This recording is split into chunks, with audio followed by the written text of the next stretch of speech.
이 주민자치를 어떻게 발전시키겠다라는 그림이 제 머리에 밖에 없어요. 제가 시장인데 제 머리에 밖에 없으니 국장님도 잘 모르고 과장님도 뭐 다 몰라. 그러니까 제 구상대로 되질 않으니까 탑다운 방식으로 가는데 한계가 있어요. 그래서 이거를 실천시키자 해서 만든 게 지역회의입니다. 그 6개의 권역에서 매달 하는 회의를 제가 한 번도 안 빼고 다 참석을 했어요. 그런데 이걸 주민자치위원회한테 내년 8월에 설명을 하기 위해서 어떻게 해야 되냐 해서 만든 게 지역회의입니다. 지역회의 분들도 이걸 이제는 이번 달부터 이해하기 시작해요. 그러면 지역회의를 발전시키려면 어떻게 해야 되냐? 첫 번째, 이게 제가 배운 게 짧아서 표현에 좀 서투를지 모르겠지만 일단 그분이 원하는 거를 큰 무리 없으면 해드리자 이겁니다. 그러니까 지역회의에서 요구한 게 상당히 많이 됐어요. 아니면 하겠다고 발정 계획을 제가 냈고요. 시의원님들이 안건으로 되면 될 거라고 지역위원들 부탁을 한다는 소문, 명확하게 확인 안 됐으니까 소문이 있습니다.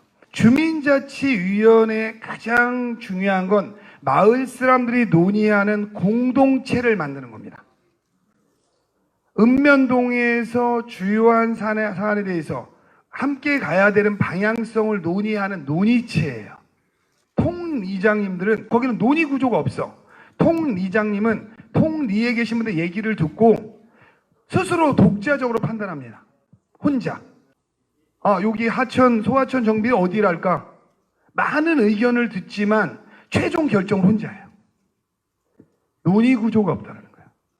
하지만 주민자치위원회는요, 좀 큰 읍면동회의를 하는 겁니다. 근데 주민자치위원회는 논의체입니다. 안건을 상정한다는 의미가 있어요. 우리 이렇게 불우한 이웃이 있는데 어느 집을 도울까를 위원장이 결정하지 않습니다. 쭉 낸 상태에서 각 읍면동의 주민자치위원이 똑같은 한 표의 권한을 갖고 논의를 합니다. 우리가 100원이라는 돈이 있는데 이걸 가지고 어려운 아이를 도울 것인가? A라는 동은 노인을 도울 수 있고 B라는 동은 청소년을 도울 수 있고 이 협의 과정이 있어서 주민자치위원회가 매우 중요한 겁니다. 예를 들어 우리 주민자치위원회를 한 100분 정도로 구성한다고 생각해 보세요. 다해야 읍면동에 열심히 하시는 분이 한 200분이나 이 정도면 다 들어옵니다. 지역회의 갈 때 이제는 주민자치위원들 중에서 반드시 지역위원회를 가야 되는 거예요. 한 읍면동별로 20명에서 30명씩을 추천하는 겁니다. 그 지역회의에서는 개인동에 대한 제안은 내년부터 받지 않습니다. 지역회의의 내용이 한 동네의 의제가 아니고 한 권역의 의제예요. 그리고 거기서는 연계된 문제. 우리 축제를 A라는 동에서 했는데 진안동에서 했는데 야 우리 진안동에서 A라는 축제를 하지 말고 진안동하고 병점 1, 2동을 합쳐서 3개의 권역에서 주민자치위원회가 합의해서 좀 큰 축제를 하자. 이렇게 되면 그게 지역위원회 과제로 들어오는 거죠. 동을 넘어섰으니까. 그죠? 그러면 지역회의에서 이 축제를 만들기 위해서 논의를 하는 거예요. 그러면 그 동에서 아까 축제 지역에서 많이 했던 분들이 그 위원으로 들어와서 그걸 1년 동안 이끌어가는 거죠. 그리고 어떠한 지역회의까지는 상시 기구처럼 되는 겁니다. 주민자치위원회에서 읍면동에 대한 거를 총괄해서 합니다. 그러니까 지역회의에서는 읍면동에 관한 논의하지 않아요. 내년부터는요. 함께 공동의 과제만 논의합니다. 그리고 지역회의에서는 여러 개의 읍면동에 걸친 사안은 여기서 논의를 합니다. 근데 이것까지는 상시에 있는 거예요. 하지만 여기는 상시에 있지 않아요. 여기는 상시에 없다가요. 우리가 아까 말한 고교 평준화를 해야 될 거냐 말 거냐 하면 시장이 단독으로 결정할 수 없잖아요. 그럼 시민 여론조사도 하지만 여론조사 플러스 뭐를 하냐면 주민자치위원회에서 교육에 관심이 있었던 분들 추천 받습니다. 해서 우리가 27개 읍면동이니까 교육에 관심 있는 분들 10분씩만 추천해달라 하면 주민자치위원회에서 10분씩을 추천하죠. 그럼 270분이 여기서 모여지는 거예요. 이 270분이 고교 평준화를 해야 될 거냐 말아야 될 거냐 논의를 하는 겁니다. 그러니까는 실제로 모든 거의 뿌리는 여기에 두고 있는 거예요. 그리고 화성시가 지역발전협의회 같은 걸 만든다. 예를 들면 화성시의 교통대책 2035를 만든다. 앞으로 2035년에 화성시 교통대책은 어떻게 가야 되냐.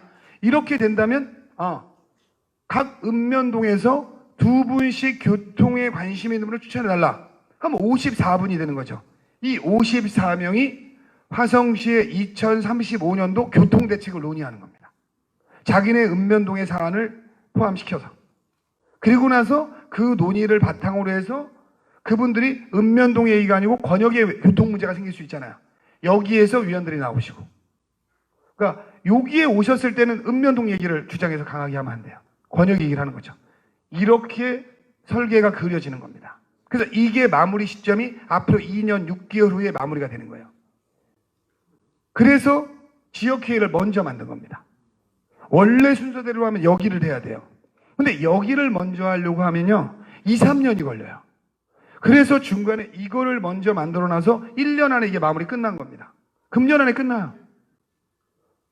그래서 금년 12월쯤이나 지역위원회 선정을 다시 합니다.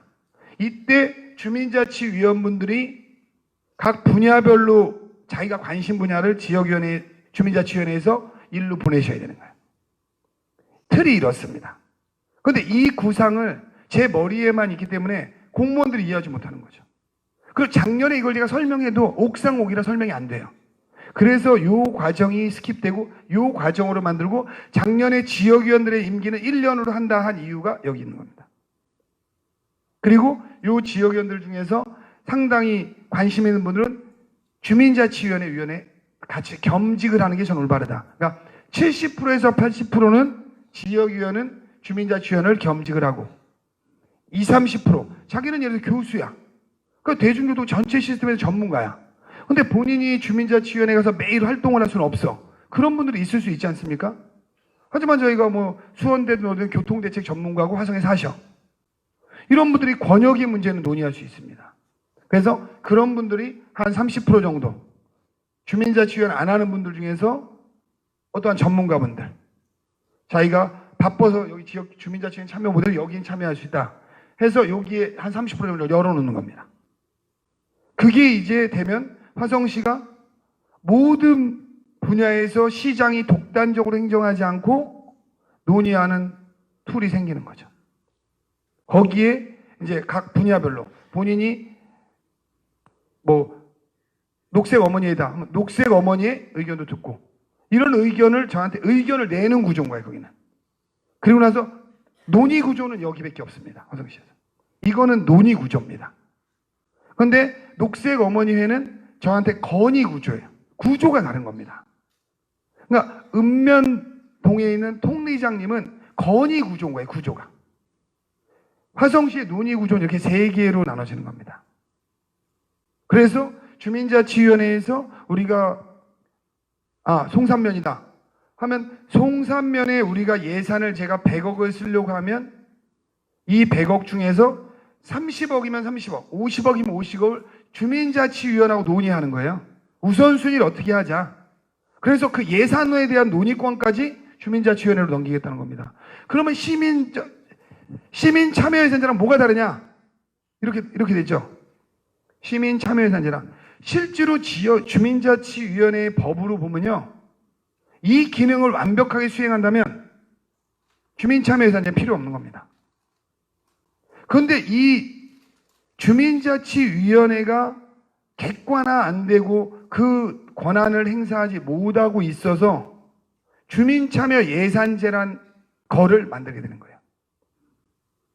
우리가 주민참여 예산제 위원이 주민자치위원 안에 있다 하면 그걸 왜 따로 만들죠? 할 필요가 없는 겁니다. 우리 진안동이나 비봉면에 대해서 논의할 거는 주민자치위원회에서 이러한 우선사안 순위 있다 하면 행정에 건의하면 행정에서 받아들여주면 되는 거예요. 그렇기 때문에 가장 최상위의 개념으로 있는 위원회가 주민자치위원회가 되는 겁니다. 그래서 이게 내년에 시범적으로 뭐 5개를 주민자치회로 바꾸든 아니면 지금 주민자치 지역에 위원 모집하는 게 10개를 지금 우선적으로 하고 있죠. 이 10개가 됐든 여기에서 주민자치연합회랑 논의해서 공청회 과정을 거쳐서 우리 읍면동의 예산안을 시장이 편성을 할 때 주민자치위원회 먼저 한번 보여달라 하면 제가 보여드리겠다는 거예요. 보고라고 표현해도 좋아요. 시장이 그 주민자치위원회에다 보고를 하겠다는 겁니다. 우리 송산면의 사업은 이렇게 10개가 있는데 이러한 우선순위를 하려고 하고 이 예산은 500억입니다. 그런데 송산면 논의구조가 객관적이다 하면 송산면에서 서철모 500억 이거 하지 말고 이 사업을 앞으로 순위를 바꿔줘라 하면 송산면에서 바꾸는 거예요. 그거를요. 이렇게 할 수 있는 구조는 주민자치위원회밖에 없습니다. 화성시에서요.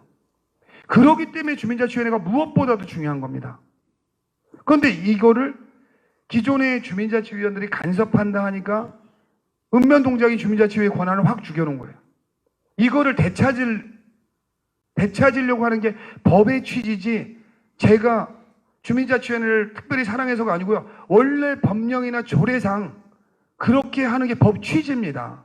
저는 원래 거를 원래 위치에 갖다 놓으려고 하는 거지 다른 데를 특별히 죽이고 여기를 높이려고 하는 게 아닙니다. 모든 거를 제가 상식과 포용이라는 주장을 되게 많이 해요. 시장으로서 상식선에서 행정을 하겠다는 거예요. 상식은 법령이나 조례에 있는 걸 그 위치에 갖다 놓는 게 먼저입니다.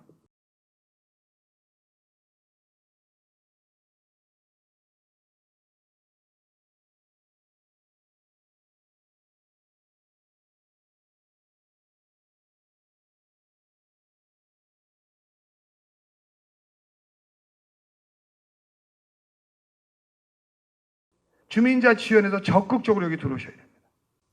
그래야만 최종에 주민이 모든 힘을 지는 화성시로 바뀌어가게 돼 있습니다. 기존에는 제가 이걸 내놓기 되게 어려운 거예요. 시장이. 이 시간에 쉬어도 되는데. 근데 이거는 정의롭고 공정한 국가로 가는데 걸림돌일 뿐이라는 거예요. 시장이 독단적으로 행동하는 거냐. 그러면 논의체가 필요한 거죠. 시민들하고 함께할 논의체.